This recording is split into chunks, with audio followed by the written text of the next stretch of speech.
Salut tout le monde, j'espère que vous allez bien. On est parti pour la vidéo du jour, la vidéo quotidienne les amis, avec un tout petit programme. Aujourd'hui on a très peu d'informations. On va donc démarrer avec les deux unes des quotidiens madrilènes. Premièrement le quotidien Marca qui acte officiellement le départ de Pablo Lasso, l'entraîneur de la section basket du Real Madrid, qui avait été victime d'un arrêt cardiaque il y a quelques semaines. Donc hier, le Real Madrid a décidé de se séparer de l'entraîneur en invoquant tout simplement des raisons médicales. Bon, ce matin, d'autres informations font état tout simplement d'un licenciement. Voilà, je ne sais pas qui dit vrai, en tout cas c'est une véritable légende du Real qui part.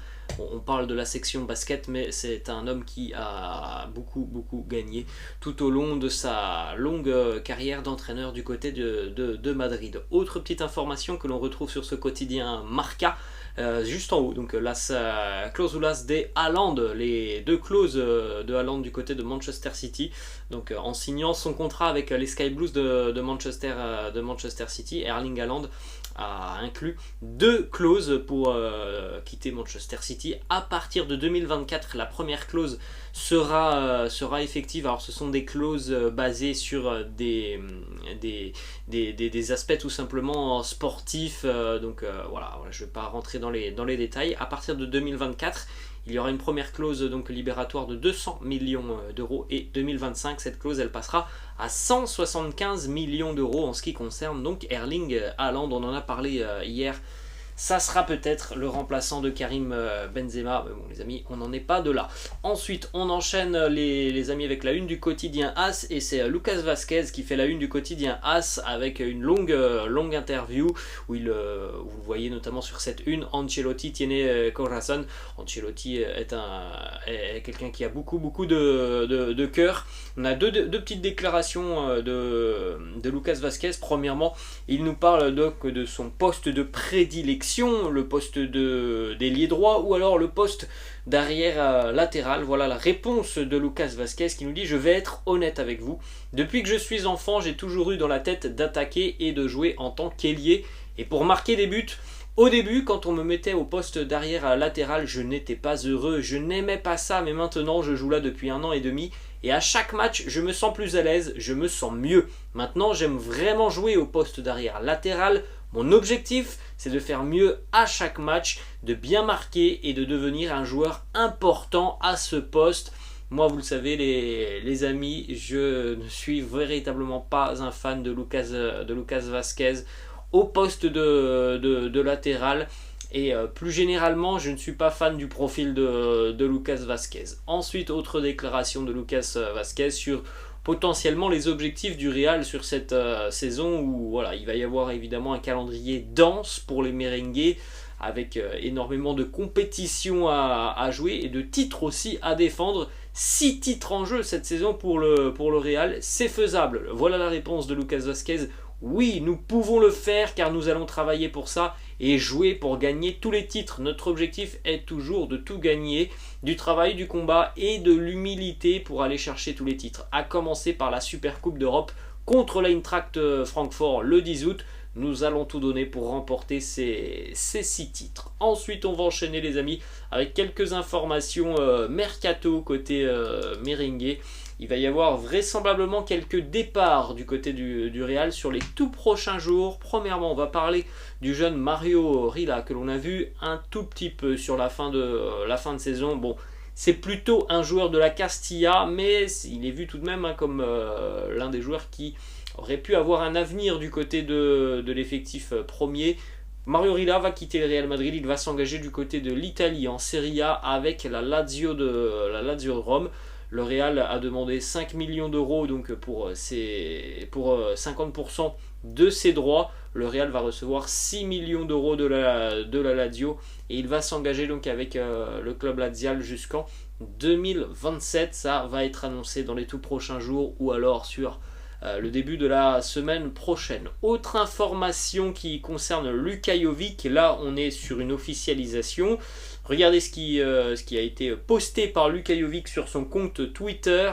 A New Chapter Begins, un nouveau chapitre démarre dans sa carrière. Forza Viola, Luka Jovic du côté de la Fiorentina, il l'annonce. Le Real pour le moment n'a pas annoncé officiellement, mais ça va arriver peut-être aujourd'hui ou demain. Donc voilà, Luka Jovic va quitter le Real Madrid après évidemment beaucoup d'espoir qui avait été mis sur lui, et voilà, beaucoup de déceptions. Le rendu sur le terrain n'était pas du tout à la hauteur des attentes que le Real avait de Luka Jovic, donc il quitte le club. La petite information financière, c'est qu'avec ce départ, le Real va économiser plus de 20 millions d'euros en libérant Luka Jovic à la Fiorentina.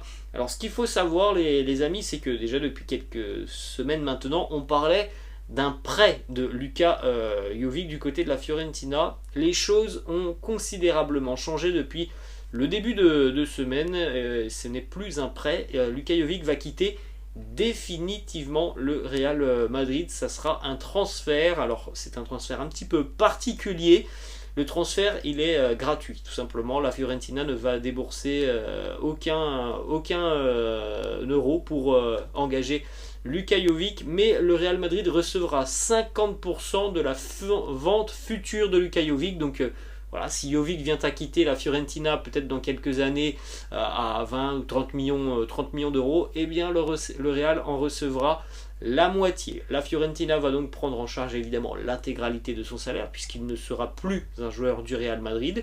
Et après 2 ans au club du côté de la Fiorentina, il pourra soit continuer avec la Fio en prolongeant son contrat, ou alors quitter le club. Donc c'est véritablement un transfert pour Luka Jovic, qui quitte le Real Madrid pour la Viola. Autre information les amis, et on est toujours du côté de l'Italie, ça concerne un joueur qui a quitté très récemment le Real Madrid, c'est Isco, donc qui n'est plus un joueur du Real, mais bon, c'est toujours assez sympa de savoir un petit peu où se dirigent les anciens joueurs du Real Madrid, et Isco a de grandes chances d'atterrir en Italie, lui aussi du côté de l'AS Roma, très intéressé, le club de José Mourinho. Pour le moment, le joueur n'a toujours pris aucune décision sur son avenir, mais le quotidien AS annonce que un accord pourrait être trouvé la semaine prochaine, donc pour une arrivée d'Isco dans la capitale italienne. On va terminer les amis cette vidéo qui a donc été assez brève avec 3 petites informations. Hier on avait parlé de la prolongation de contrat